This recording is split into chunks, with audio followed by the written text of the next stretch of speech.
Hello, welcome once again to Pale Blooms and Beyond. Thank you for joining us today. If you do My like the pleasure. program, if you do like the programming you see here and the musicians and artists I visit with, please be sure and hit the like button and also subscribe to the channel. Don Caverhill, aka Don Gallucci, is an American keyboardist and producer. Don began his music career playing keyboards for the Kingsmen. You can hear him on the signature opening riff of Louie Louie. Post-Kingsman, Don formed Don and the Goodtimes in 1964.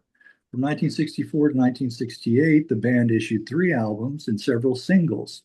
More recently, there have been a few compilations of the band's material. The band would morph into psych rock band Touch and release what many consider to be the first progressive rock album in 1969. Don would then move into production work with Elektra Records and produce many recordings. Perhaps his most notable is Iggy Pop's band's The Stooges' 1970 album Funhouse. He was also instrumental in the early career of Tom Waits, recording songs prior to Tom's first album. In 1977, Don began working in real estate. And in 2022, Mr. Caverhill released a solo album, Light.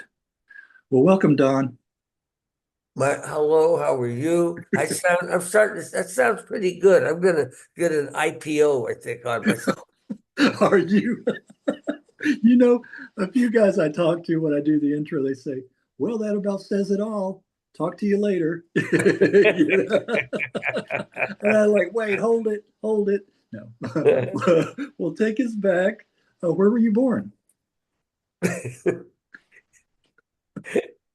Well, all I can say is you can get in on the ground floor, but you got to be quick on this. Okay. Okay. Well, you weren't born under a rock. Where were you born? I'm born in Portland, Oregon, Okay. Okay. city of roses, Uh, all right. and at the end of the Oregon Trail there. Oh, okay. And the city that's had a whole lot of riots recently, right? And a lot of I guess I hear about no, I can't imagine it because no. Portland, um it was Hicksville. It had no Yeah, energy. The right. greatest thing is if somebody owned a Pendleton shirt. Okay. Right. I'm being facetious, very facetious. I know it's very calm there, and certain regime wants to say that there's a lot of uproar going on there, which when there's not. So anyway, With was women's I'm uh, sorry. I said there a certain regime, presidential regime wants to say there's a lot of uproar and rioting going on when there's not. So Oh yeah, much yeah, ado about nothing. It was exactly, nothing, yeah. nothing. Yeah, exactly. Well, Well, not much happens there. I don't care what anybody right, says. right. Sleepy. Yeah, it's always been a liberal, but it's very laid back too as well. Oh, it's a land of knotty pine and spawning salmon. That's Yeah, those naughty pines. You got to watch out for them. It's I think it's better to be nice than naughty, but oh well, those naughty pines. Well, was there music in the household early on? just me. Okay, Okay, okay. I mean, no one else um, did an instrument. My dad would sing a lot of Italian songs when he's cutting my hair. I remember Okay, okay. that. But But neither parent was musical at all, musically no, inclined. Okay, okay. nothing on an instrument. My mom loved um, rhythm and dancing. I realized that later is that she could not sit still if she heard a boogie or any kind of bebop or 50s type rhythm. She'd just jump. Right? Did she? Okay. Yeah. Well, we're was the piano the first instrument you learned to play? I'm sorry. Was the piano the first Oh yeah, instrument? it was we lived on a street that had some post-war houses, and up the street was some pre-war, right? And I was walking one day, and I heard something, and across the street in the older section, I saw a porch and a screen door, and I heard this, and I walked up to it, and I heard for the first time Boogie, Oh, did you? Okay. and I I walked right into the living room, and there was a older black lady who I found out later was a piano teacher, but she's sitting there playing this grooving thing. And I stood there, I think I was 7. I said, I want to do that. Yeah. Yeah. And that's how I got on the piano. And that's how you did it. Wow. You just walked in. Yeah, Wow. when I heard that though, I Yeah. just couldn't resist it. You were drawn to that. Oh, Wow. that boogie the boogie rhythm of Yes. here. Um, any second.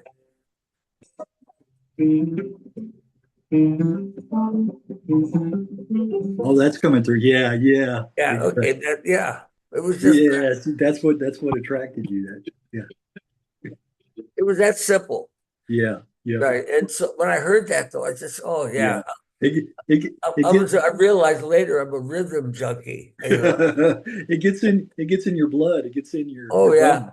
It gets Then it in. gets smoother with there was one guy called Freddie Slack that was the best. It was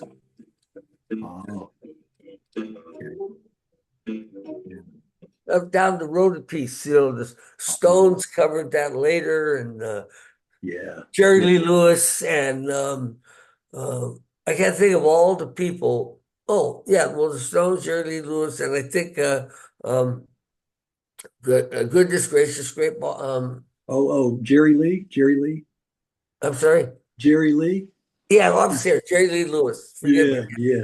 Yeah. Yeah, Yeah. Yeah. that was the um, that Boogie was Mm. early rock.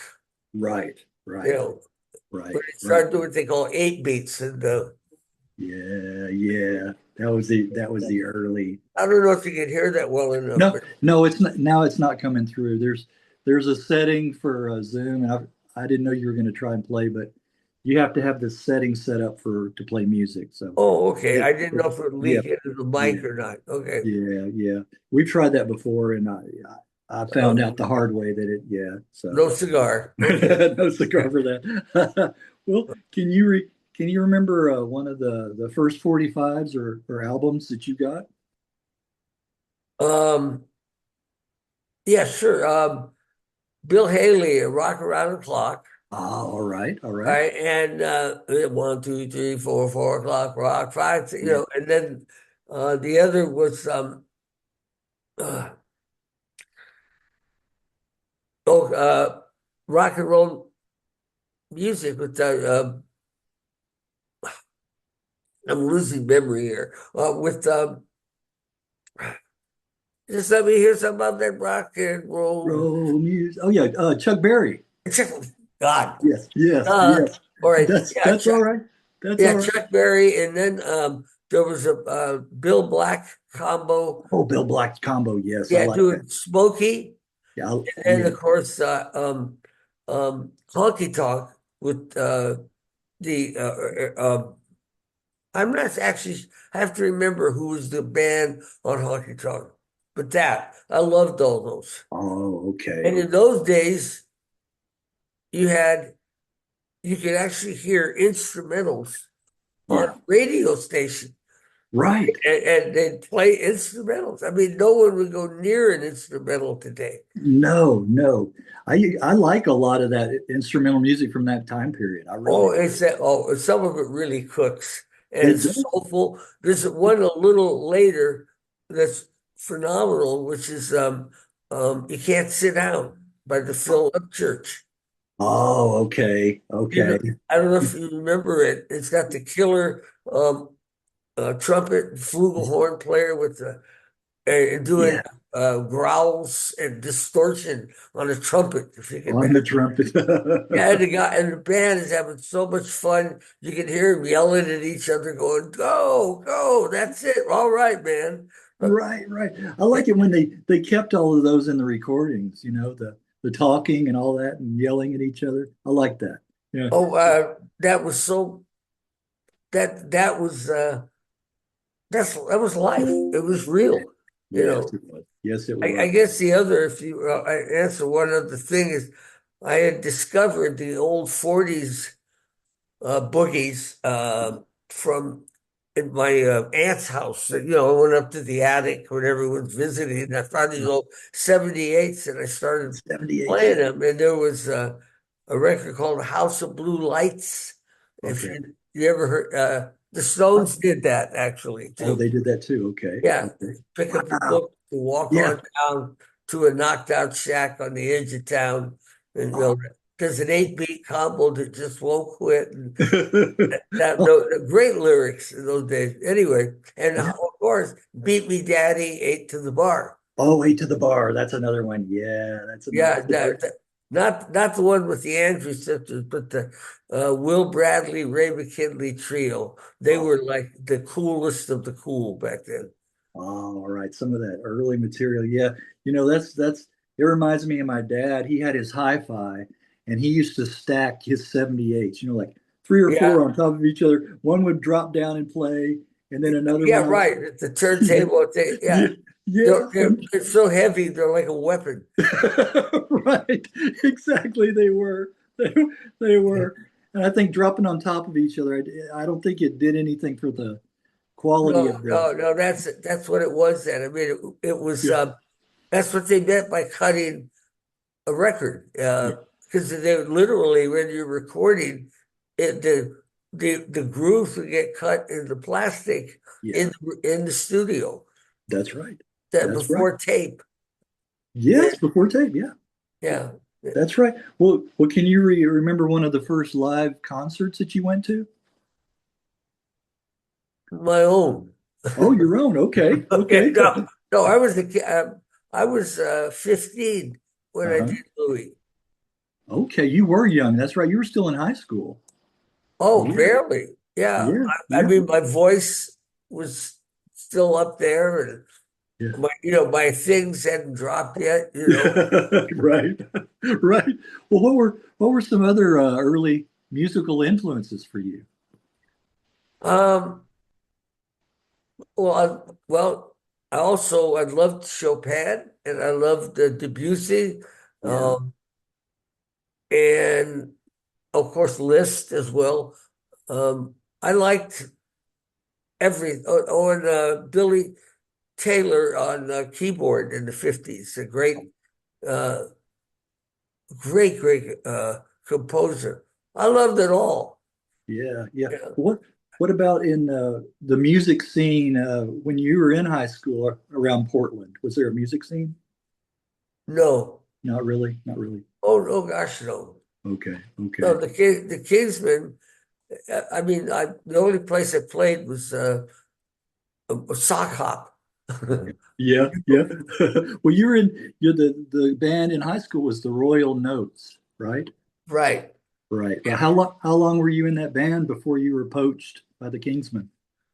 Um, I'm gonna say maybe half a year. I can't say exactly, less than a year. But what happened was that I don't know if you've ever heard this, but there were like 9 high schools in Portland, and each one had its own homegrown rock band, right? Okay. And rock, not as you and I understand it, okay? Right. Um, it's like what it was all like that. Well, don't give up your day job, so to speak. Yeah. Everyone was just trying. But the Kingsmen were number one in the city. They had this list of ratings on all 9 high school bands, right? Oh, The okay. Royal Notes were number 9. Of Okay. right? And then when I was rolling as a freshman, uh, they said, "Do you have any talents?" I said, "What do you mean? Well, do you play an instrument?" I said, "Yeah, play piano." I said, "Well, you got to meet the guys in the local group, right?" And Yeah. so we have a couple rehearsals, and I loved a group up then called the Wailers in Seattle. Oh, the Whalers. Yes. Yeah, Yes. the fabulous Wailers who Yes. Yes. and they were I mean, to me, they were God. They were killer players and soulful and funky and excellent all at the same time, right? So I just said, here, let's try this. And I would just have them do music that I liked. And before I knew it, we were number 2 in the city. And that's when the leader of the Kingsmen, Lynn Easton, comes to one of the sock hops and says, can we talk? Right? And he says, I want you to teach us how to play your new music. Oh, okay. Okay. And that was it. I mean, it was really panic on his part that he was not going to be number 1 in the city anymore. Okay. All right. Yeah, I like the Wailers, their version of long, what was it? Tall Cool One. Tall Cool Oh, One. that was a national record in '59. Yeah. Yeah, Yeah. no, that was that was soulful, way ahead of its time. Yes. Yes, it was. Yes, it was. Wow. Well, so you did join the Kingsmen. Who were the other members at that time? In the Kingsmen, there was Lynn Easton, who was the leader, drummer, and then there was Mike Mitchell, who was guitar, and then Jack Ely, also guitar, but not lead, mostly rhythm. And then there was a Bob Nordby, bass player. Oh, okay. Okay. I was reading the first recording was Peter Gunn Rock, which was an unreleased acetate. So I guess it didn't get. Kingsman? Yeah, yeah. Pete, I'm not arguing, but yeah. as far as I knew, the first time any of us were in the studio, Louie. Okay. Well, this is before that, and it said it never got really released. It was just an acetate. Yeah. Oh, it was before me. Oh, that was before you. Okay. Yeah. Okay. That's like before BD. Before Okay. BD. There you go. yeah. There you go. Well, so the story goes in '62, while playing a gig in Oregon, the band heard Rockin' Robin Roberts' version of Louie Louie on Well, you jukebox. know how it got recorded? I guess what happened was the Kingsmen were hired by Ken Chase, who was a DJ and who had he was on Kissin' Radio, it was called, and he opened up something very novel back then, a teenage nightclub. Okay. Okay. Right? It was called The Chase. The Chase. And so the Kingsmen were hired because we're number 1 in the city, house band. And it wasn't a couple months, and Ken comes in and says, guys, I'm losing my shirt. We got to get more bodies at the door, so to speak. Yeah. And so he says, if I could say that the Kingsmen recording artists, were playing at the Chase, I'll get more kids. Yes. Yes. So in those days, a DJ had control over their own programming. Nothing like now. Everything right. Algorithms and right. The DJ back then the DJ was a star, you know. I'm sorry. The DJ was a star back then, you know. Oh, they had their own. Each DJ had his own top 40 or That's top right. 20, right? There was nothing about the downloading with the latest algorithms and everything and all that. If they could come up with a program people listen to, stay happy. Yeah. So he said, I gotta say that you're recording artists, and I can play so we don't have a record. It says, we'll make one easy, right? Yeah. And then I'll play it every half hour on my show. Oh, all right. Okay, and what record? Well, he heard about this Louie Louie in Seattle that was doing real well. Hot. So he said, we'll cover that. That was it. We'll cover that. Go learn it, and we'll record it. Right. Well, it was originally recorded by Richard Berry. He did the original version. Richard Berry was the composer, right? And And the thing is, the Wailers were the genius of taking it, because what it was is, you call back then calypso, Yes, yes, and it was in pidgin English. Me fine little girl, she wait for me. Me yeah, catch a ship across the sea. Me sailed the ship by me all alone. Me yes. never think me make it home. That was Calypso, yeah. Louie, right? Yeah. And Rocket Robert Roberts, was like a genius, and the Wailers came up with that version, which all the Kingsmen tried to do was to copy it, Yeah. right? Yeah. And but it's as things happen, it had a life of its own. Yes, yes, it did. We'll talk about the recording of the song, the actual recording, with the microphone hanging down from the ceiling. Well, oh, okay. What happened was we learned the song. In fact, I knew about it, but we were down in Seaside, Oregon, and there was the band was on a birthday, and there was a little cafe on the boardwalk, and on the jukebox was the Wailers' Louie Louie. So I said, guys, come on, this is what Ken wants us to record. That's Yeah. how we all heard it for the first time. And so then we learned it, and then we go into the session, and he says, okay, let's have a take. And you're looking through the glass between the studio and the control room. And as we're playing, you see Ken's face was look of horror. Oh Okay. no. He was just aghast beside himself, right? And what happened is he says to the engineer, Mister, no, I'm sorry. He says to the engineer, kids don't really care about the vocals that much. Turn the level down. But Oh, this was a jingle studio, and it's hard to find a record. I mean, a studio where they hate music. But this is where they recorded like ads for dry cleaners and stuff. And so he says, Mister, see that dial? That's where it's been. That's where it's always going to stay. So he wouldn't turn Jack's voice down. okay. Okay. So it starts then with Ken's talking on the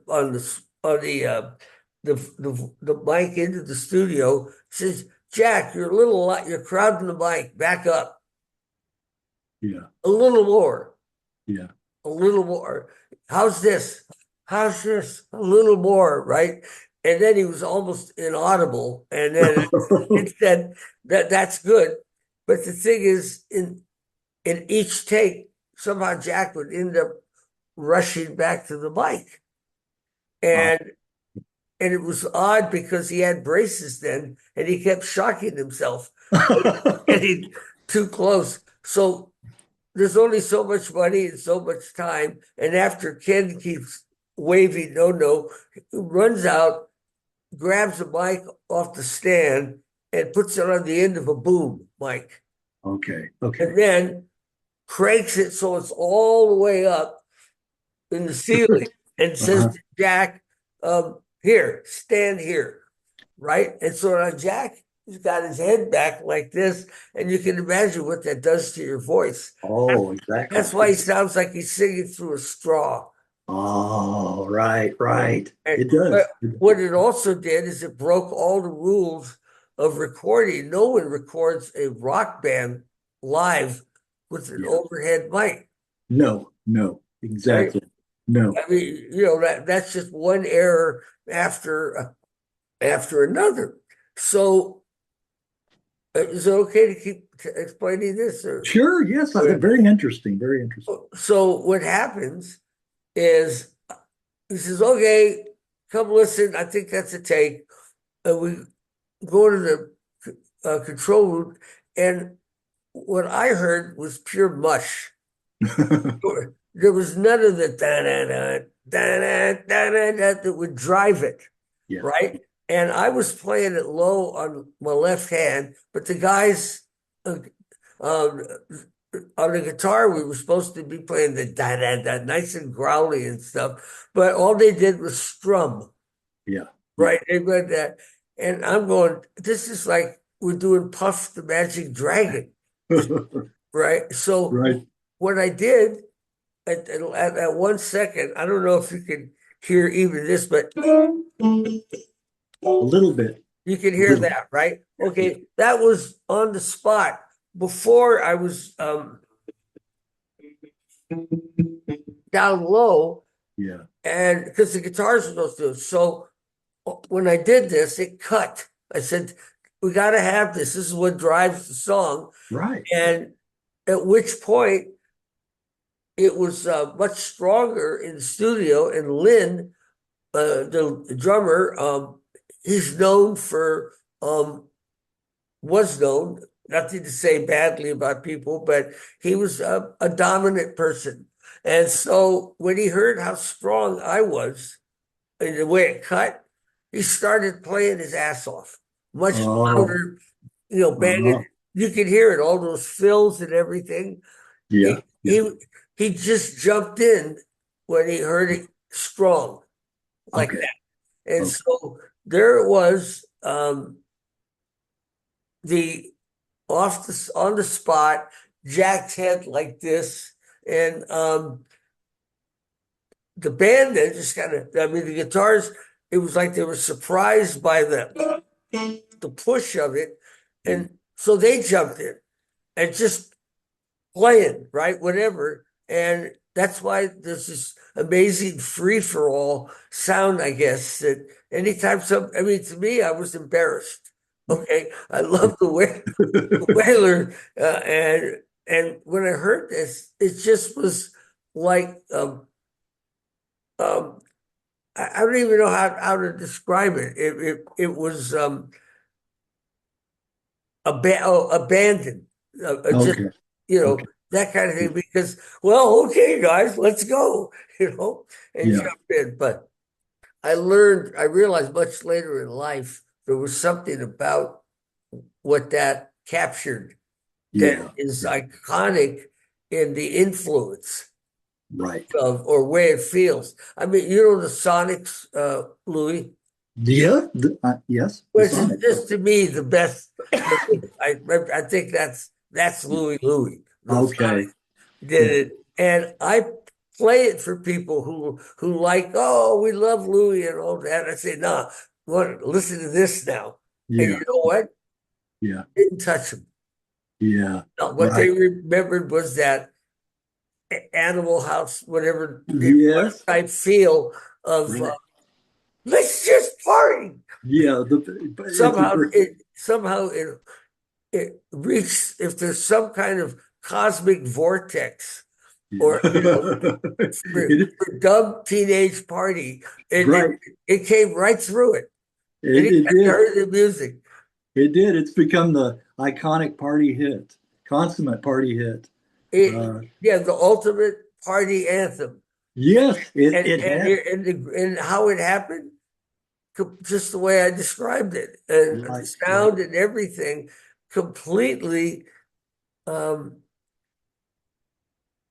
you wouldn't use the term stream of consciousness. Right, That's too elegant for it. right, right. It was definitely organic the way it came together, you You know. could said it better. Right, right. It was organic, Yeah. which would make you stay off of organic food, maybe. It's it's not a good commercial for organic foods.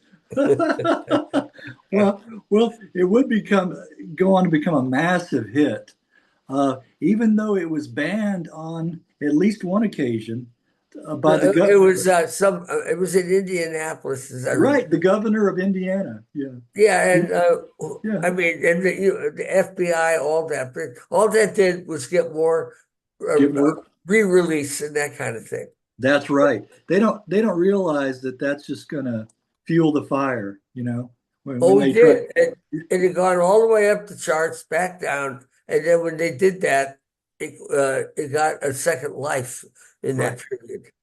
Right, Yeah, right. And even today, it's being played all the time. you know. You still, I'm in a club somewhere, and then they're playing some maybe 70s, 80s music, and then all of a sudden on comes Louie. Yeah. And I can't believe it will uh It- it's yeah. just it's and I'm not saying this about me, but it was it or us, but it was universal and I almost eternal. You just keep Right. It just keeps you giving. And just I think it's your keyboard. It's like one of the most recognizable songs in history. That your keyboard at the beginning. People know exactly what song it is. and it's up high enough to cut, Yeah. which piano is not supposed to be the rhythm instrument, Right. right? Yes. I mean, that was out of desperation, Right. just so it wasn't money. But Yes. I never understood all this till later, Yeah. what had actually evolved. Because Yes. if you know that, I don't. When we went on the first tour, we end up in Boulder, Colorado, and there's a hall. A guy's got he booked a theater, Yeah. and Kingsmen, Louie Louie, but whatever, and we're unloading, and the guy looks at us. He says, "You're not black." They thought you were. Yeah. America was that anything that was looser or something outside the box, Yes. black, Yes. You're right. right? Yes. And Yes. then when we're in this, when you so now we're on stage, curtains open, here they are, the Kingsmen, and you looked out at the audience, all you could see was eyeballs and teeth. I know what you mean. Everybody was black. Right. And here's these, I don't know if you know them, the kids, you ever see this with those red and white striped jackets? Yes. Yes. Yes. Okay, that's what see, they did supermarket uh, openings for canned vegetable promotions for, I'll think of the name of the company, but not like the Jolly Green Giant, but something like that. And they would play Dixieland on electric guitars, Uh-huh. right? No tuba, right? And that was them. I mean, the red and white striped jackets at the supermarket opening with the canned vegetables, and Lynn would say, "And don't forget the 2-for-1 on aisle 5 of great canned peas." Yeah. Yeah. You know? So, and then no one would ever imagine that Right. that was the group. That was the group. And they came up with this, well, like I said, are they black? Are they what? What is it? And then you had, when we were going up the charts the first time, I don't know if you remember who we were neck and neck with. What? Who was it? Was it? Not a test. I just went, No. I'm saying it was. Hang on. It's Paul Revere. singing Yeah. Oh, Dominique, Shake. the singing nun. Yes, the That singing was nun. America. Yeah. Yes. That was the whole that schizoid or complete dichotomy paradox. Right. Right? Complete opposite. Yeah. Yeah. Right. Yeah. Oh, bird's eye vegetables. Thank you. Bird's eye. Yes. Bird's Yeah, eye. the van truck was provided by Bird's Eye. Yeah. On the side, it goes peas, corn, Yeah. beans, asparagus, and all. remember A&Ps? What? Do you remember A&Ps, the grocery A&Ps? Uh, I think so. I make it more Piggly Wiggly. Oh, Piggly Wiggly's another one. Yeah, yeah. It just made me think of the old. They're defunct now, but A&Ps had them around here. Wow. Well, you wouldn't stay long with the band because you were underage, right? And not old enough to I tour. don't know if there's a band age it's Okay. under, but I had to stay in high school according to my Okay. folks. Okay. Okay. All No, right. so I was just You, become I was a sophomore when we recorded Louie. I was in May, and then in the fall, then of course you go to the next grade. But it was still I was barely 16, right. and the Kingsmen were like old men to me. Yeah. They were like 19 and Yeah. 20. Exactly. 20 years old was ancient back then, right? When you're young, that's an old man. Would you? How soon? How soon after would you form Don and the Good Times? I guess it was almost immediately. Oh, I just wanted to keep playing, yeah, yeah. and that that turned out to be a whole different kind of group um, than the Good Times were or the Kingsmen. But we then eventually morphed into Touch, which Touch, yeah. nobody would ever believe that. From I Could Be So Good to You to Right, I don't know if right. you know any It of the was, Touch songs, but yeah. It 75. it it was, yeah. I didn't believe it either. If I didn't know you, or if I hadn't reached out to you and saw the history, I wouldn't believe it was the same guys either. But Jim Valley was a member in Don in the Good Times. Yes, Yeah. yes. It My was very um, helped us be more of a show band, if ah you could back then. yeah. And he wrote Little Sally Tees, even. Oh, okay. Okay. Did you see my interview with Jim? No, it did not. Okay. I'll send you after this. I'll send you the link so you don't have to scroll through and you can check it out whenever you have time, whenever.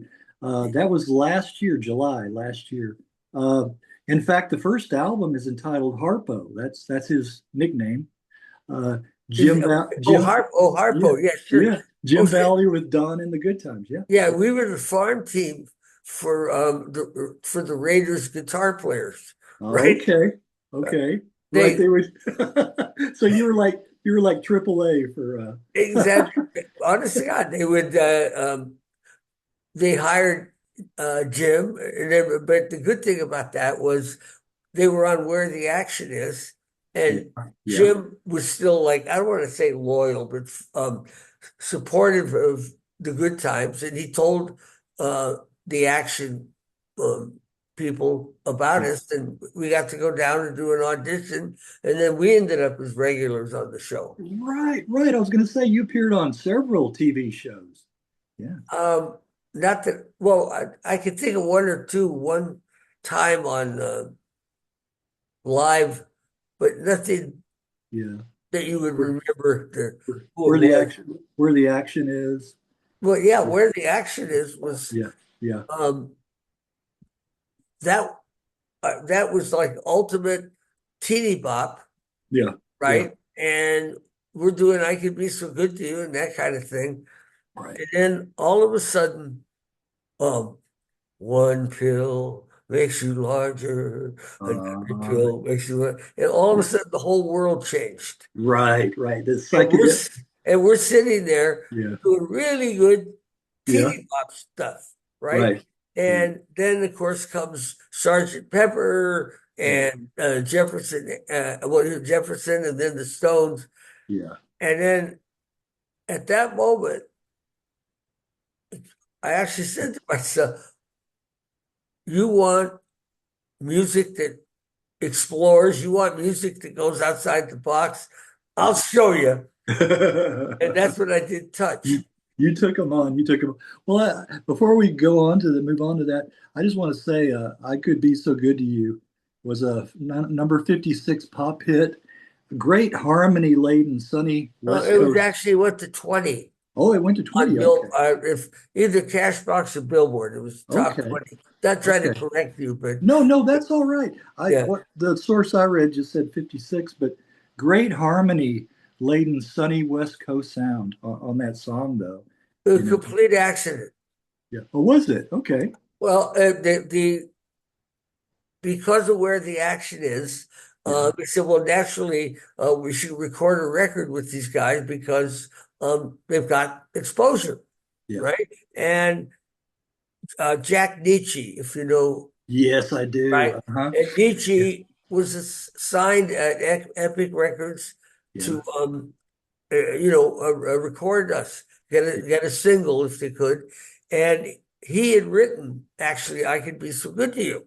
Oh, okay. I think him and another person who I forget. Anyway, he just says, well, do the song and we'll see what happens. Well, we were together the night before. The idea was maybe we could jazz it up a little bit because run into spring with you, do everything. We thought it was kind of castrating. I don't know what to say. And so we did the Beach Boy harmony. Uh-huh. That Uh-huh. was worked out in the living room the night before of where Uh-huh.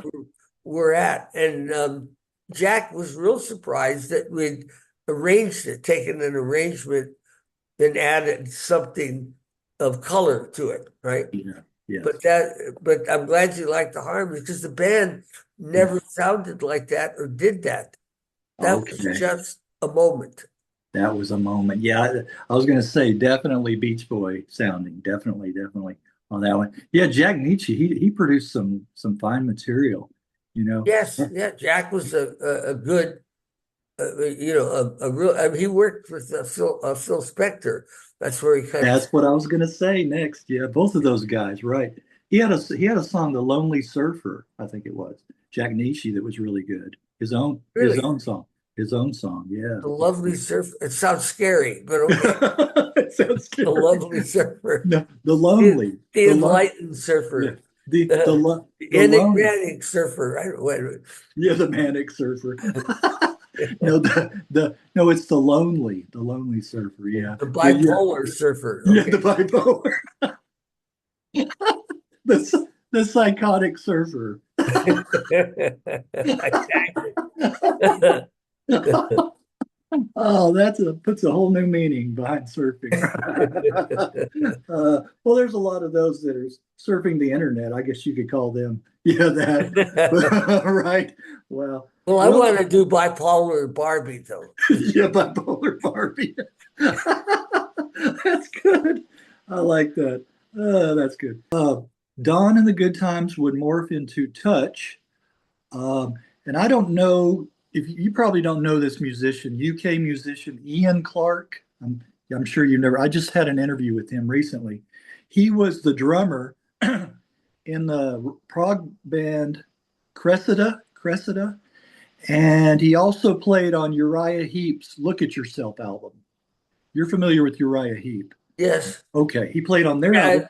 I've heard indirectly that Uriah Heep had quoted um, uh, uh, touch as Right, an inspiration or inspiration. something that was part of their direction after hearing Right. touch. Is So that he is was. that So true? he. I heard that, but I Yes. Well, so he tells me, see, I didn't know about Touch. I mean, I knew about you with Kingsmen and Don and the Good Times, but I didn't know about Touch. He's the one that turned me on to Touch. So it's really, very interesting doing these interviews and how your music, what countries your music will reach and be popular in. And I know yeah, that Touch was very much so in the UK, over there. in Europe, yes, it Yes. was. Yeah. So I he, mean, here you couldn't get arrested. right. Right. But years later, I learned that it would pop up um, in some town for Yeah. a month and Yeah. sell, right? Right. They just sort of moved around, like an old preacher on a traveling circuit. It would just show up here, then it would show up there, but never at Yes. the same time. Yes. And I eventually, I thought it was a complete failure, and then Yeah. I found out years later how many Yeah. people were either energized, inspired, or just motivated by it. Right. Right. That, Well, I say that humbly because yeah. I Well, didn't, I had no idea. well, I'm going to definitely send him the link to this interview, this Ian Clark, because he praised the album. He really did, and he said, this is an album again you need to check out." So that's due to him and his recommendation.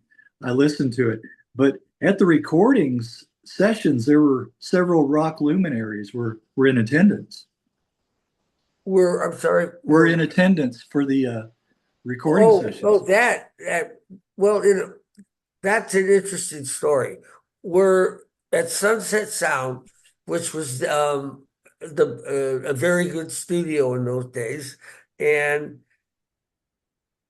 it was owned by the guy who Tony Camerata was, and he's had the record company that was distributed by a British company whose name I can't remember, but he was Coliseum Records, and he was getting brand new into the business of recording popular music, but he was actually a classical conductor. Oh, Tootie okay. was. And that's what he liked about Touch, is there was a lot of what he thought was classical influences. So long story short, we're at his studio, Sunset Sound, and all of a sudden we're in the middle of recording, and Jagger shows up. Okay. And he had the 8-track for the Sympathy for the Devil album, and he hadn't mixed it yet, and so there was a buzz about the Touch all through L.A. then, um, which I knew a little bit about, but then he shows up and he listens for a while, and then what happens is our album stops recording because he liked the engineer and the sound, and had our engineer, producer Gene Shively, mix it. And so if you look on the that album, you'll see Gene Shively and Sunset Sound. But Yeah. that's how it got started. Or I mean, how that what you're talking about, who showed up. Then another time, we looked in the booth, it's recording, and it's Jimi Hendrix. Wow, really? Yeah, Hendrix was so interested in it that he actually rented studio time just to hear playbacks on our rough tracks. Did he? So, and then Grace Slick also. Great slick. Yeah. Yeah. I mean, that's some royalty right there. Yeah. Well, I mean, it sounds like a name dropping, and No. it sounds like a back rubbing. I don't really know the way to say it, but at the time, just like you would say about Louie, it was organic, Yes. right? That in those days, well, we didn't have the lawyers and the CPAs hadn't shown up yet, Yes. Yes. right? Yeah. What was wild was even to have a roadie, and so it was all new and fresh, Yeah. and that made it. Looking back on it, I still could see Mick standing over my shoulder at the piano and say, "Play something for me," And I realized much later that he was always looking for talent. He Yeah. was always looking for style or Yeah. something. I mean, I never did anything with him, but he was open, searching a lot. Yes. Wow. Yeah. Well, the album is a very ambitious effort. Well, there's no synthesizers back then, Right. Right. right? I mean, anything you hear that you recognize as, oh, is that this or that? No, Yeah. there was no Moog, there was no synthesizer. The only electric keyboard was like a Wurlitzer or I forget the other one that sounds more like chimes. Whoever, I'll think of it in a second. But there were like two, and then there was a Farfisa, right? And maybe that's the organ sound on Wooly Bully. Yeah. It was, and then that's it. So what we had to do, um, oh, there was no automatic mixing. Right. There was no programming. If you saw one of our mixing sessions, everybody in the group and the engineer were all reaching over the console like this, moving back and forth. And the thing was it was actually something you rehearsed to do all the moves in the mix. Right. Yeah. Right. But I'm no one believes that there were no synths Yeah. and no automatic anything. Yeah. Back then. Yeah. Well, how long had you been writing the songs for the album? Actually, they were um, parallel. I think I've written a piece of touch. I mean, of 75 um, at one time, but it wasn't. I think I had like 3 songs when we did the edition to get the record ticket. And so the rest of it was written right as we're recording. Oh, okay. Okay. So you had a little before, but then the rest was while you were Yeah, in. it kind of grew. I mean, when I add it together, and then I'm going, well, what would be the right um, song between this one and that one? I actually did it partially based on just an album sequence. And then I like the one Alicia and others. Yeah. Yeah. That was that we needed something between track 5 and 7, Yeah. right? You, And you said what would be interesting. And Right. You just touched on it, a couple of my picks off of there. But was there an overall theme for the album? um, all I can say is I liked the idea of on Sergeant Pepper that they had an Yeah. opening song that was a rousing thing, and then they got to Day in the Life, Yeah. Yeah. which was grand, Yes.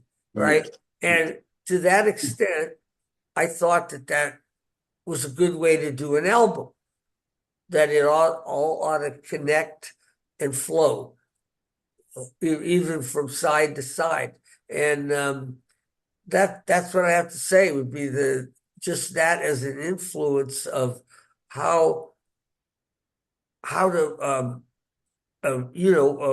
organize the the order, just song order.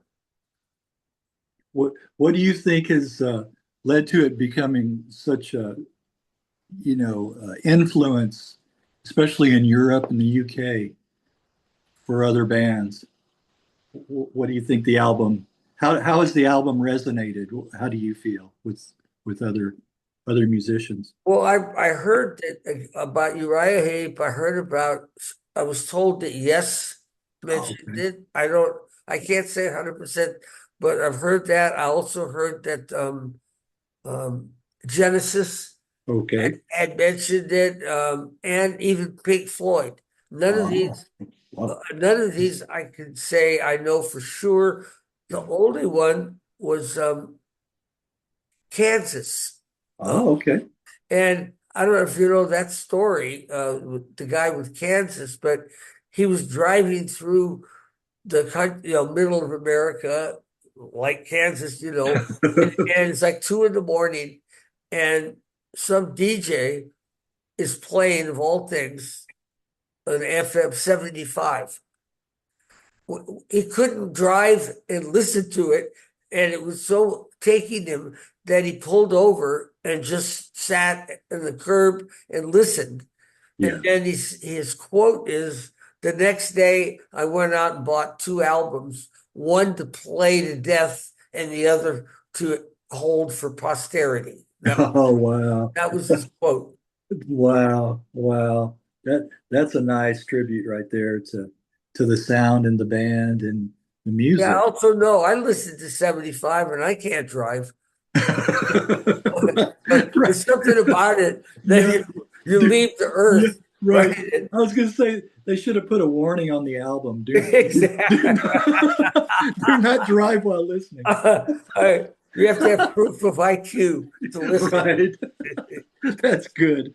That's but my three picks, you've already mentioned two of them. Friendly Birds Well, is that is one. insane to have done that. Yeah. The Okay. flight of a bird Yeah. Yeah. with for electric bass guitar and Yeah. acoustic piano, Yeah. Right. in essence. Right.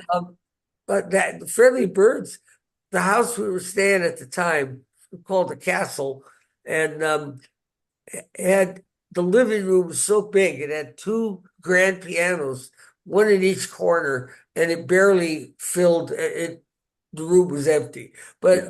we're up in the hills, and I'd be playing, and I noticed that birds, if I played certain things, would start chirping. Oh, yeah. Yeah. And so, and then if I played, I just played around to see what made them respond. And it was like it could be jazz fusion or semi-classical.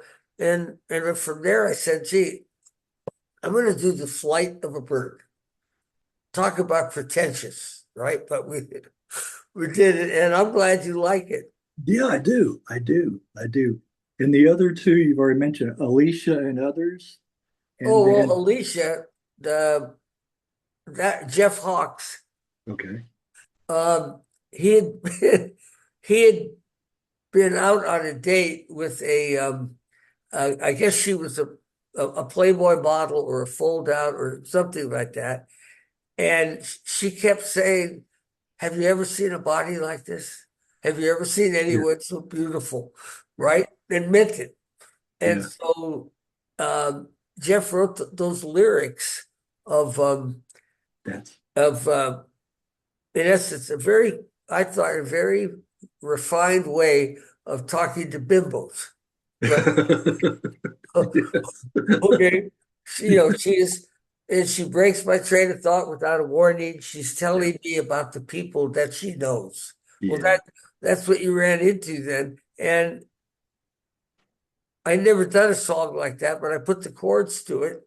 And I guess I can say this now. It's been a long time. I can't believe I did that. I Was that wasn't that good. okay?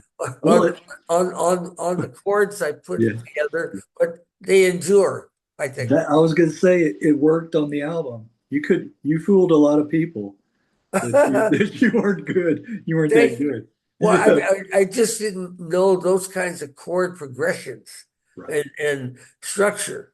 But then the in between, where all of a sudden it goes into a 6/8 and it's driving and then morphs into 75. Yeah. Yes. All that keyboard was one um take, uh organic, like you would say. Yeah. I just had to make it sound like I switched gears, but it couldn't be instant. Right. And so all that kind of abstract stuff then went in there, but that was stream of consciousness. Right. Right. Right. I hear that. I hear that. And then the epic 75, almost 12 minutes. Yeah. Wow. That was fun, wasn't it? Yes. Do Yes. you do music? You play? No, I don't. No, I don't. No, I don't. Okay. But Uh, but I this, can appreciate it. I can appreciate what goes into that. I mean, just in the middle of it is where we went to what you call a bar of 7/4 and 5/4. Yes. Okay, the timing signatures, but I never wanted if you anytime you do something with other than 4/4 straight ahead, it it could sound like take five, Okay. and I Yeah. didn't want that. And so we came up with a way to do the time signatures, but every two bars they would come together. And so we did it underneath at 6/8. I don't know if I should even be talking like this. It sounds like gobbledygook. but that allowed us to cook it, that middle Oh, section, okay. to push it hard. Yeah. Well, see, there's a lot of music fans, musicians will be watching this too. And so it's good that you're talking the technical side of it too. Well, they'll say, boy, is he full of himself. No, they won't. No, they won't either. Wow. Well, I think another thing that was effective in the overall sound of the album is the moments of quiet, where it's like there's no music, Yeah. Yeah, that works. That works too. Yeah.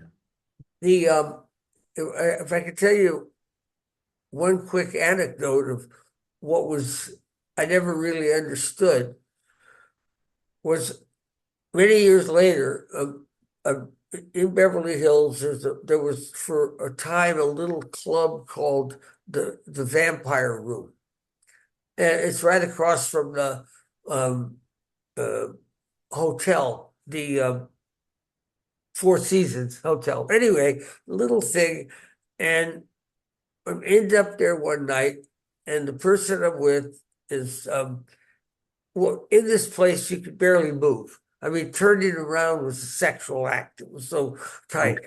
And there was a bit of a bar, and in the corner next to the entry door was a couple of guys doing some kind of funky, earthy bit. Okay. Okay.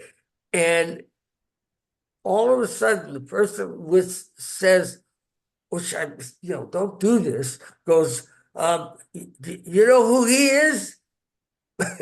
And I said, no, no. And he said, that's Don, Louie Louie. And I'm going, oh, jeez. There's so many, that I hate that. Yeah. Okay. Yeah. And instead, the band goes, Don Gallucci? And they knew by name Yeah. that. Okay, now you would think that's, oh, okay. Then the guitar player in the group goes, Funhouse? Uh, Gallucci from Funhouse? uh, uh, Or how could this be? yeah. Right? Yeah. This is years later. I mean, like, Yeah. what, maybe 10 years ago this Right. happened. And then it had a balcony. Yeah. And then you hear this Gallucci, 75? Somebody yells out 75. And then that's when it finally hit me that there was something, some wave I was on that seemed to catch. But I never in a million years recognized it myself. I just like to play. Yeah. Well, I have to say your career has been very diverse. The types of music that you've been involved with and produced as well. So, There's one guy that you've heard of for a different reason. I'll tell you why in a second, but his name was Steve Ambrose. okay. And he was a singer-songwriter like they were in those days, singer-songwriter. And for the Andy Williams label, I'm trying to remember back what it was called back then, but I was just like for Tom Waits to arrange and produce a demo Okay. for him. And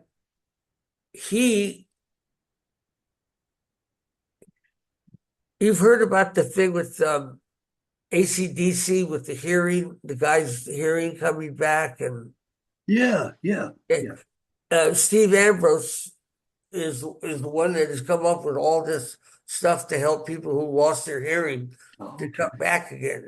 He's been written up in the Rolling Stone and several things, but um,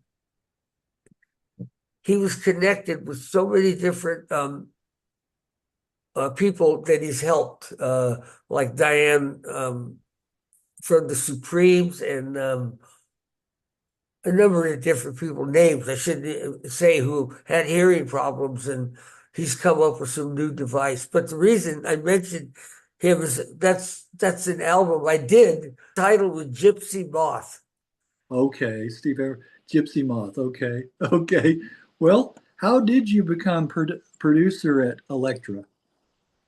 Um, oh, I was hired by it was actually the wife of Richard Perry, Oh, okay. okay, who was just starting on her own in publishing. And so she had a guy named Simon Stokes, and they wanted somebody to go in quick and do arrangements for 3 or 4 of his songs as what you call publishing demos. Okay. All right. And so I heard this song, Voodoo, I think it was Voodoo Woman or something, Voodoo Woman, and it was really lame. So I put a line to it, something that would push it. And that was it. And they ended up going to Elektra, and Elektra released it.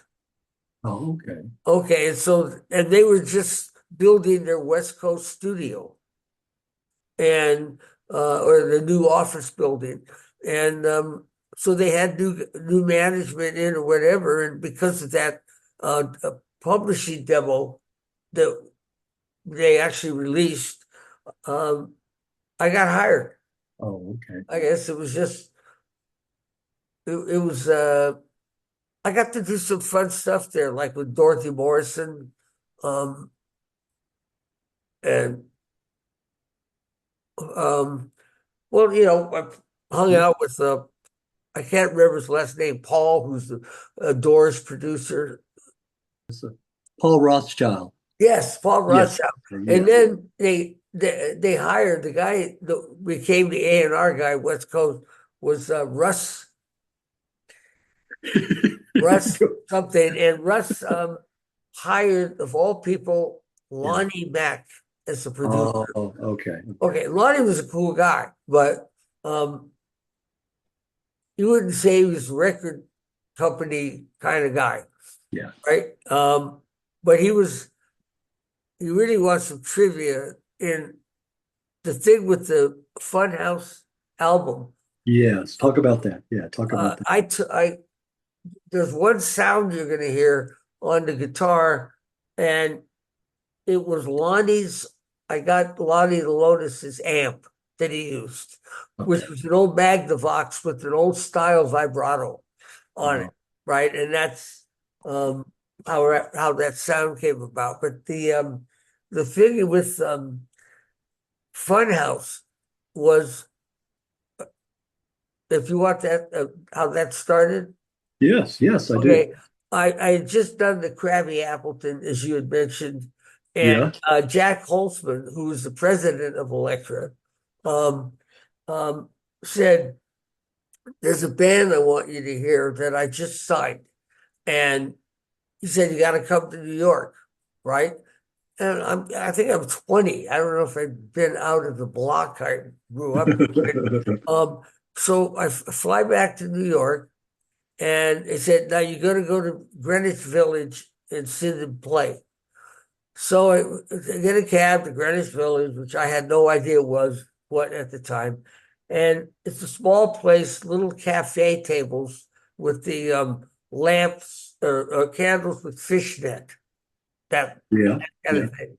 And then I hear Iggy Pop, and back then it was just Iggy and the Stooges. Pop was later. Out comes this guy who's rail thin, wearing a dog collar, no shirt, and skin tight jeans with cowboy boots and evening length, silver lame evening length gloves, right up to his wrist. He jumps up on the table and grabs a candle and pours the wax down his chest. Uh, That was how he opened. yeah. He hadn't started playing yet. Yeah. And so the next day, I'm back at the office in New York with Jack. And he said, well, what do you think? And it's an old saying, but it's true. He said, interesting act, but you can't get the act on tape. Yeah. Right? Right. And Jack said, do it anyway. Okay, so now they come out to LA. I never heard any of the songs that they had wanted to record. And we go into I go into, we had a practice studio that you could get in those days where people, you could just go rehearse. And Yeah. the band was there, just go through the songs. And I listened, and I'm hearing stuff that at that time didn't exist. But there was something great about it, but something that was, what, what was it? And I'm going to stick it deep inside because I'm loose, right? And Iggy was just off in another universe. Yeah. Now what? Now I got a band that's a live type band. Yeah. Right. And what studio do we get is Jack was a tech guy, the president, and he started with folk music. He had a Right. label called Nonsuch. Yes, he did. And he hated all the pops and scratches and things you heard in those days on records, on a regular needle 33 thing. And so he built the first solid state, totally silent with Dolby studio, the cleanest studio you ever heard, right? It had Persian carpets and infinite baffles. Yeah. And everything. And that environment now is I'm going to record the Stooges. So I ended up taking out all the baffles, taking out the carpets and everything. And that didn't go well, right? And then my engineer was a Brit, older guy named Ross Meyerling, and he would show up wearing French cuffs and cufflinks and a proper jacket, right? And now we're doing who? Yeah. And so I set them up. There was no way you would ever put each of them behind baffles with headphones and that kind of thing. Yeah. That would be death with them. So I set them up in a line out across from the window that you looked at from the control room to the studio, and that's what they would see from as well into the booth. And I gave Iggy a handheld mic because there's no way you could ever get him to sing, with a proper mic with the windscreen and everything. And so they got to play without the sense of recording. And that's how we got the feel. And Ross was good at still, regardless of the kind of music, getting warmth in the tones. We actually got warm tones on that, if you can imagine. And I mean, Iggy, this was never a collaboration that you go, you're up at night with a common vision. Right. No, Iggy thought I was a suit. Yeah. And didn't like the idea of any producer. He didn't even like recording because that memorialized it. Yes. And therefore, it was a moment in time, but that wasn't real life in his mind. Yeah. Okay, so I'm not saying we ever argued, but there was no love lost or anything like that. I eventually got to him about the order in the album of the cuts and getting rid of something that was too bizarre.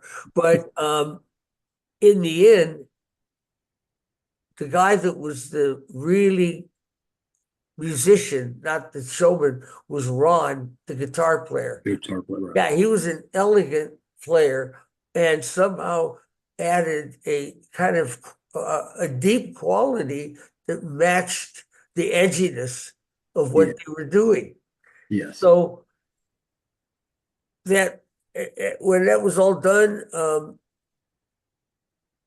Jack looked at me one day when he was out from New York, and he said, "Good album, Don." Now, did anything ever happen? No, it never went anywhere. There was no punk then. There was none of that. I don't know if you know about the outtake releases. No, no. Oh, well, Rhino, years later, Mhm. whatever had been developed, if I can say whatever I did or whatever I added to the Stooges, they never got that sound or the feel anywhere else. And Rhino said there was a market, a group for it. They ended up releasing on CD a 6 CD set of outtakes. Okay. Okay. Who I can't imagine that. Who wants outtakes? But there was such a cry, I guess, for that Yeah. vibe I got and the way it all worked that they released the 6 CD set. Now you would think that in itself was mind blowing, but it wasn't less than 2 years ago. I think a year and a half ago, Rhino released the same outtakes, but on vinyl. On vinyl. Yes. Can you Yes. imagine? Right, Yeah. the thing where you have to have these turntables that adjust for Yeah. the Right. earth, Yeah. Right. Right. and It, and they had the best vinyl guys and the best vinyl, and put out this commemorative box set at yeah. $500, I think, and it sold instantly. And that was Right. now I'm going the, the outtakes on vinyl. Right. A lot of people like that. They like the outtakes and the demos and things like that. Yeah. Yeah. No, I'm trying to think of the guy's name. Well, I got interviewed then for the liner notes because I did not know, of course, that there was this underground, people talking and say, "Did you know this?" or "That's not true," Yeah. that kind of thing. I have to think of his name. He was a played bass was on as an actor on a TV show and had his own radio show. He wrote Yeah. all the liner notes for it, and you would think he'd be when it would be written in these Yeah. beautiful booklet of would be where Iggy got this idea for a song or where Yeah. that came from. Everything. Yeah. No, it It's a, was all about how I recorded it. oh, I couldn't believe yeah. he's telling me all of the rumors about and what he wanted to dispel Right. and how did I do this or whatever. And Yeah. I actually said I didn't screw it up. Yeah. That's what I did. Right. Right. Didn't I didn't mess it up and get in the way. Made sure that it had that soul Yes. that they have. Yes. Yes. And I admit, at first I didn't care for it, and by the time I was done, I really liked it. Yeah. What did Iggy have to say about the outcome? Was he happy with it? Well, here's the best way to describe it. Uh-huh. Many years later, Yeah. I get a call from a guy who's a writer for rock publications in Europe, and he wants to ask me about Iggy and the album, and then tells me that the group is back together and they're playing at Hammersmith Theatre in London, and it's a re-release of something, or not a re-release, but literally a release in some way of the album again. And I'm going.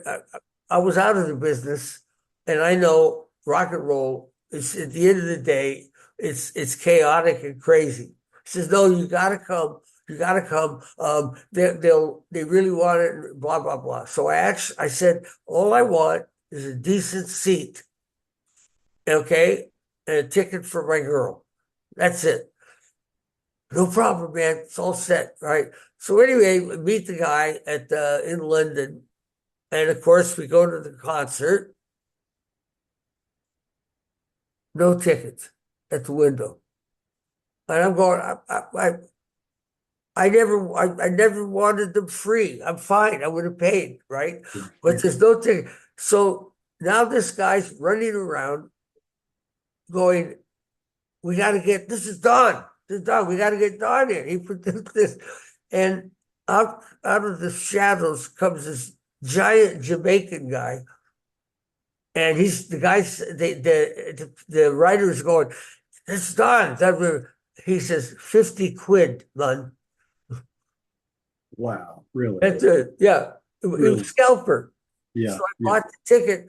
And by the way, it's the Funhouse is 7 songs, and they were already on song 3. And I hadn't gotten in. And You hadn't gotten in yet. And so I got in, and now I'm sitting 3 feet from the roof. Okay. All the way in the back in the balcony up there. But I was surprised to see that all these young kids knew the lyrics of Funhouse. Yeah. And what was the most amazing to me was that there was no way in history that the ads and the billboards didn't say the Stooges back together. No, what it said was the Stooges performing Funhouse. That was how they marketed it, was the album. Yeah. And I hope that doesn't sound like ego. That amazed me. Yeah. You would never do that. You would say the group itself. Yeah. But they were advertising the performance of the album. Right. Right.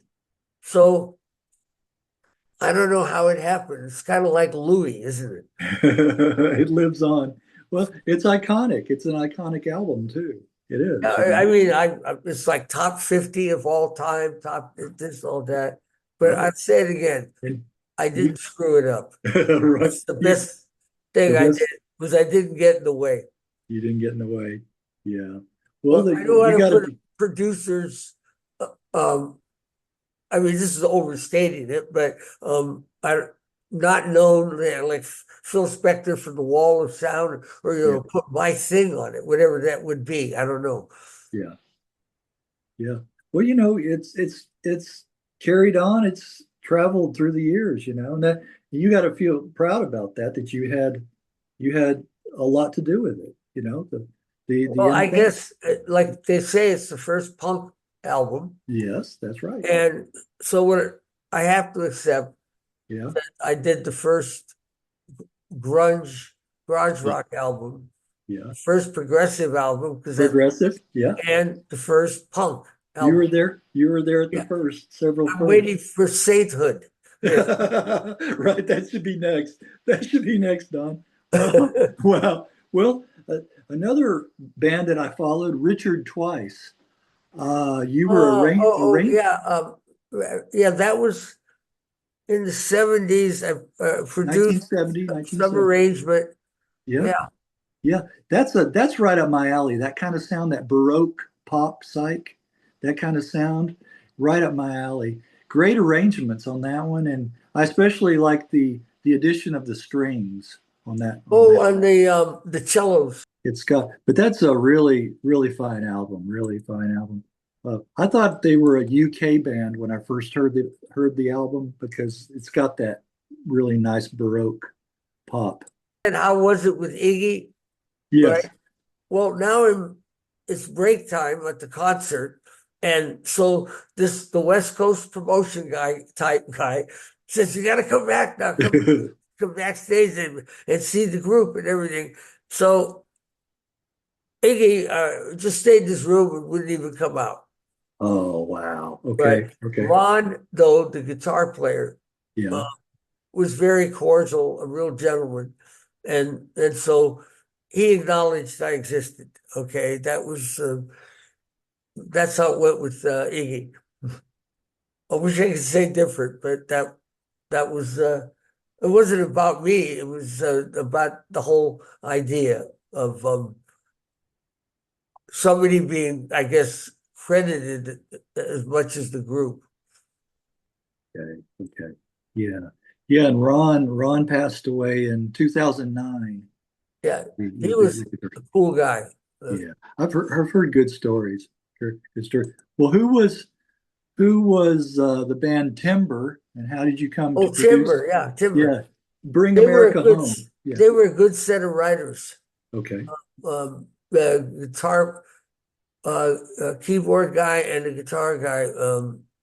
George was the guitar, keyboard. I can't remember the other guy, the guitar guy's name, but I thought they wrote some really nice um, some things. I What enjoyed what that album. Yeah, what style of music? I you're gonna it's crossover, early crossover country rock. Okay. I don't know any other way. It was unique. It was the lyrics concepts were more ethereal. They had one song called Pipe Dream. Okay. And it talked about the dreaming of it, but it's a waste of time on a pipe dream that was never going to last. But that was unusual imagery for those days. Okay. I thought they were great though, but that was Okay. then. Okay. Well, how did you help discover Tom Waits? Same thing, publishing demo. Okay. Okay. And it was when I heard him, I thought there was there was a hint of 30s and 40s type blues in him, Yeah. but he was just playing it folky, right? And so I said, you got these kind of roots in this, and I'd like to bring it out a little. It still was just a publishing demo.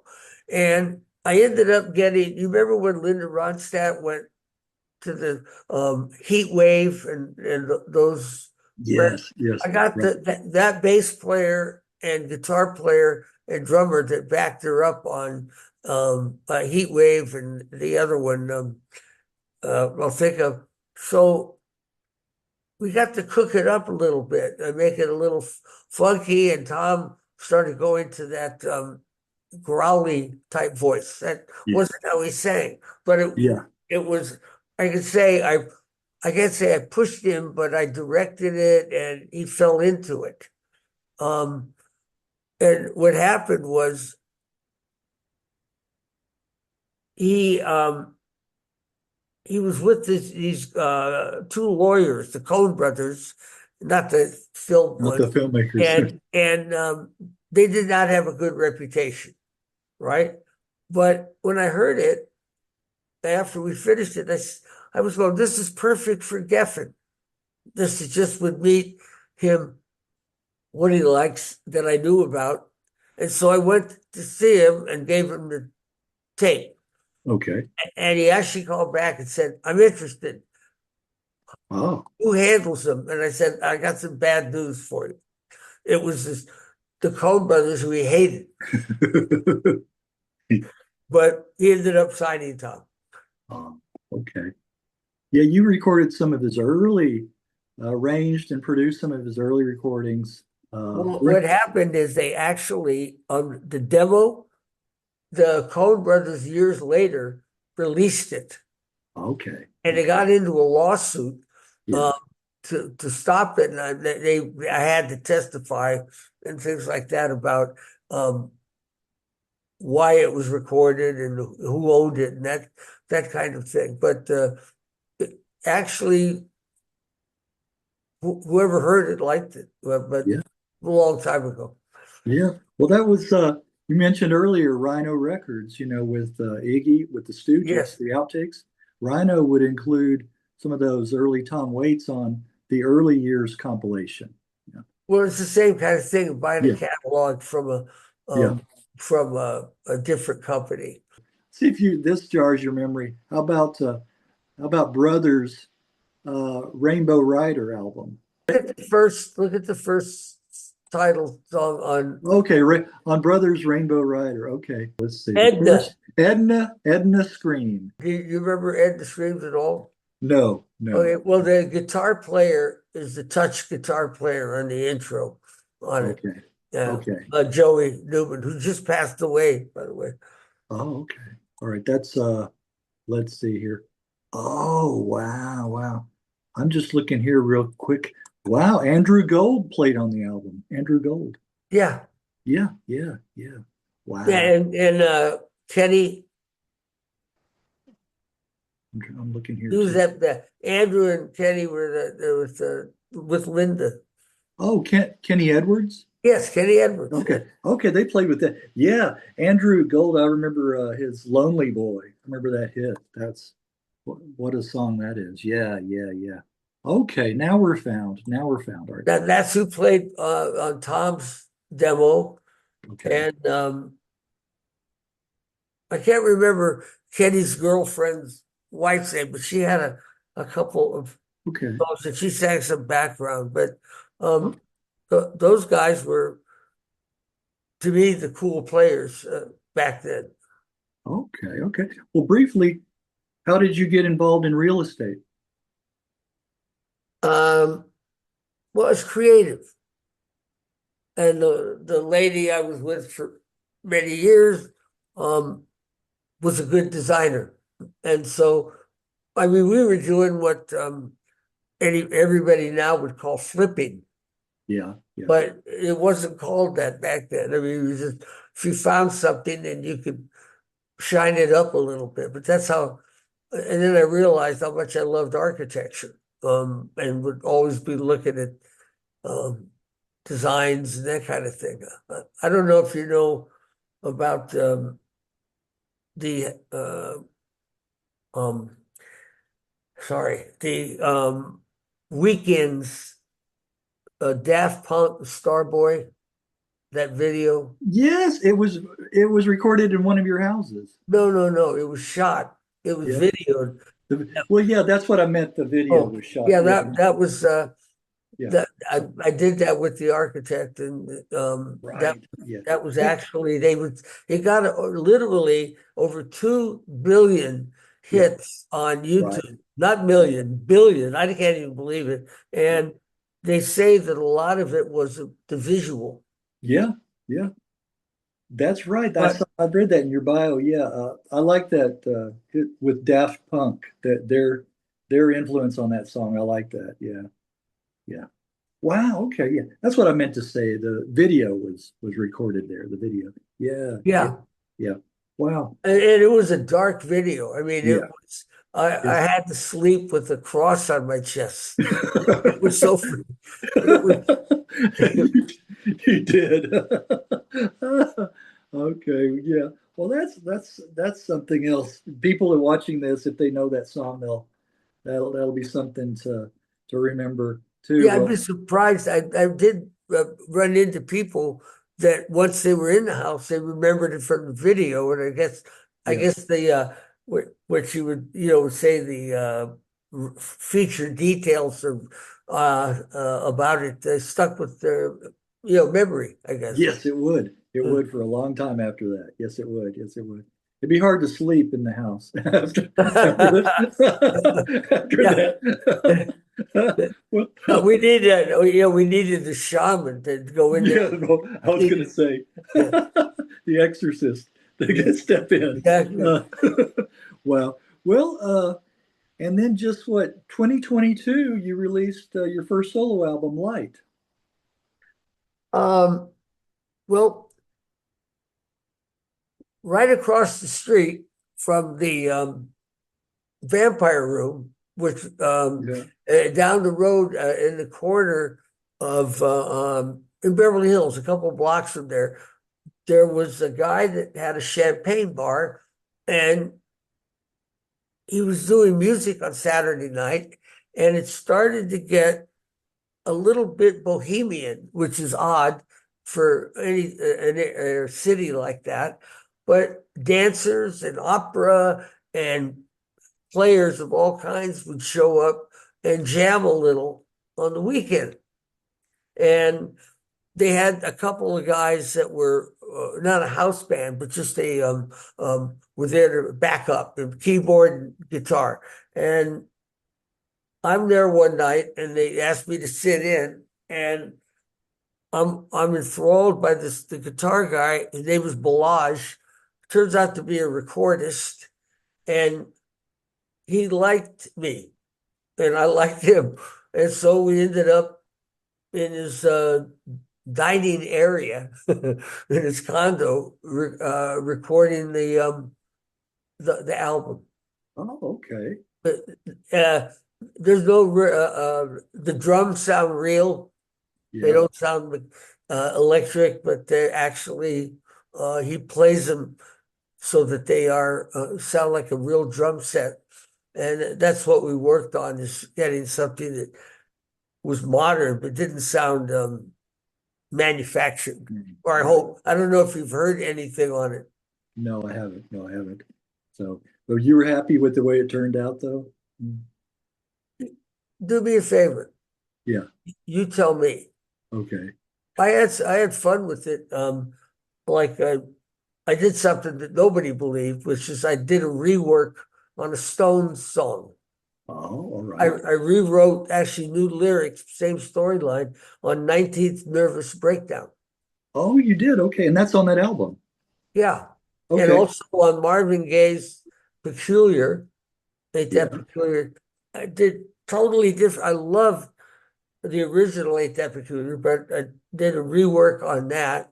And then some of my original stuff on there. But the main thing about the album is I've never sung in my life.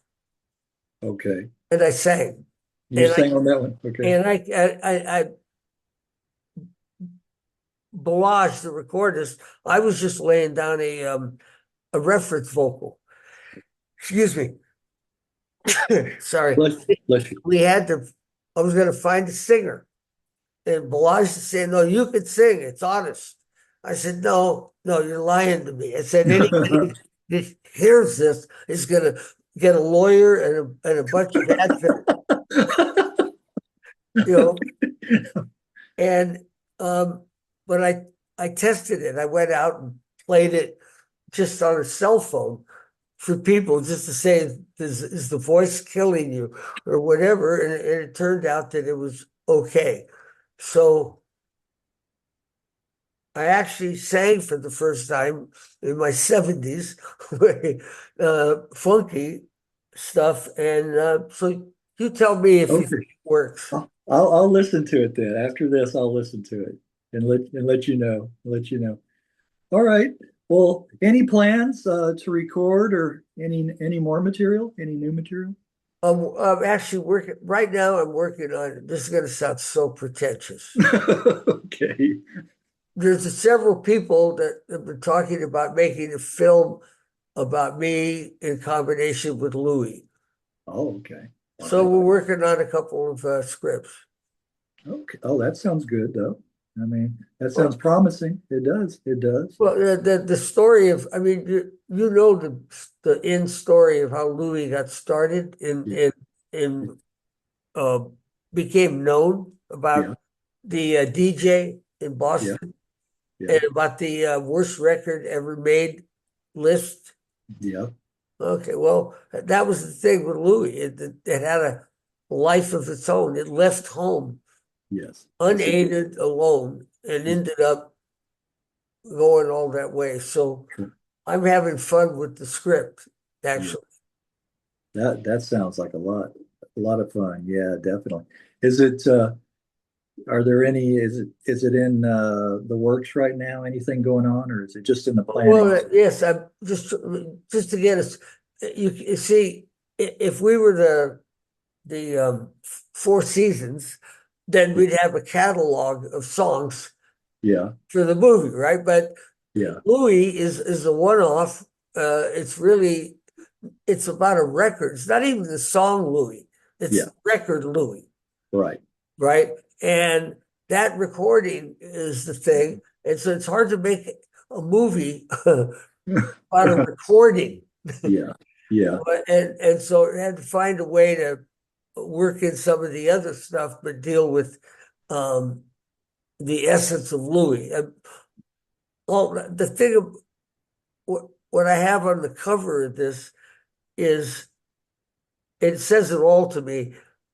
There's a lamppost on a street in Krakow, Poland. And on this day, it has a banner wrapped around it that says Louie Louie. Ooh, okay. In Poland Yeah. today, Yeah. but that to me sort of describes what it did, and that's bigger than me. It's bigger than anything. Okay, it's that kind of a. There's so many restaurants and clubs Yeah. in Istanbul, in Paris, in Tokyo that say Louie Louie Bar or Louie Louie Club. So it's It trying just to shows, get that working. it just shows how it's traveled all over the world. Yeah. Wow. Well, that'll be exciting. That'll be fun for you to work. Well, the working title is Me Gotta Go. Oh, okay. Okay. Yeah, one of the lines. Yeah. We gotta go now. Yeah. Yeah, when I first heard that, I thought I was mishearing it. I thought it was like, we gotta go now. And now listen, People, no, that's it's the day me, people me, say they me. thought it was We Gotta Go, Yeah, yeah. right? But No, because it's that calypso. Yeah, yeah. exactly, yeah, exactly right. Yeah, It's yeah. well, you know what this is, as far as how I see this is enough about me. What do you think about me? Yeah, right, right. I like that. Yeah, all right. Well, that sounds really fun, Don. I know you're anticipating that, and I know a lot of fans will be too. Looking forward to that. Well, No, well, they're keep. gonna say he's still alive. No, that's Well, all.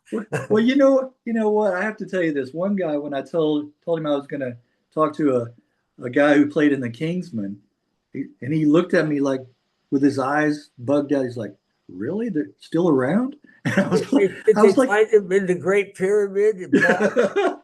I You said, know, well, he was in high school when he was in the Kingsmen. Oh, okay. Oh, yeah, okay. He was younger, yeah. So no, yeah, I mean, if you think about it, it's until if you see the timeline and all of the events, I never knew Redding recorded it. yeah, yeah, But I mean, there's a number of people that have, or they play it live, or Bruce Springsteen talks about it on his Broadway play, and right. right. I honestly was asleep that it went that far. Right, right. Wow, Because what I'm about is, well, what'd you do today? yeah, You know, yeah, I never wanted to be on a circuit of country fairs, you yeah, know, no, no, playing his great hit or something. And yeah, no. That wouldn't be satisfying, I don't think. I don't think it would. not for me. No. where's what's next? You know. Yes, yes, I like that attitude. I like that.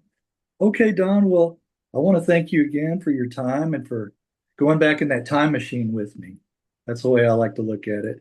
And recalling your musical journey and all the best. Do keep me up to date on this, on the documentary. Keep, let Well, me know. excuse me, but that's what I'm trying not to make is that it's a documentary. That Okay, you okay, get the information, but the realities you get a person, okay, what's happening to him, so to speak. okay. I'm not correcting you. I'm just Oh, okay. yeah. On the bio, yeah, yeah. You let me know, but just keep me posted on that and let me know when it does come out. I'll be watching too. Well, sure, and yeah, I could sign you up for my newsletter. No, I'm kidding.